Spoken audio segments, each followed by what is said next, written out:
कौन है छठी मैया? छठी मैया की पूजा की शुरुआत कैसे हुआ?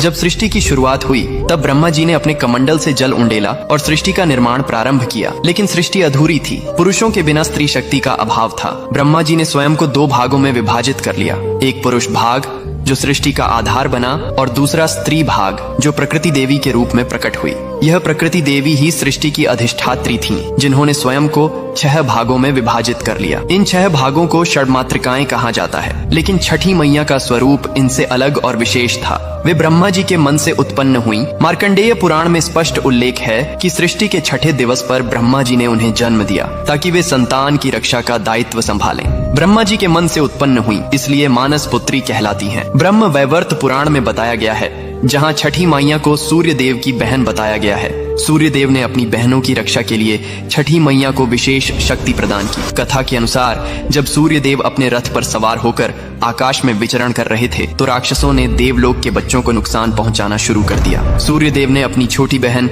षष्ठी देवी को बुलाया और कहा, हे बहन, तुम्हें संतान की रक्षा का भार संभालना होगा। मेरी किरणों से शक्ति लो और पिशाचों का संहार करो। छठी मैया ने तपस्या की। वे सूर्य की किरणों के नीचे खड़ी रहीं, जल अभिषेक किया और ठेकुआ गुड़ गेहूं का प्रसाद चढ़ाया। उनकी तपस्या से प्रसन्न होकर सूर्य देव ने उन्हें अमृता और रक्षा शक्ति का वरदान दिया। पिशाचों को हराकर बच्चों को बचाया। इस कथा से छठ पूजा में सूर्य और छठी मैया की संयुक्त पूजा की परंपरा चली। पुराणों में कहा गया है कि छठी मैया बिल्ली के रूप में भी प्रकट होती है, क्योंकि बिल्ली माँ की तरह बच्चों की रक्षा करती है, रात में जागती रहती है और खतरे से पिशाचों को हराकर बच्चों को बचाती है। इसीलिए उन्हें छठी मैया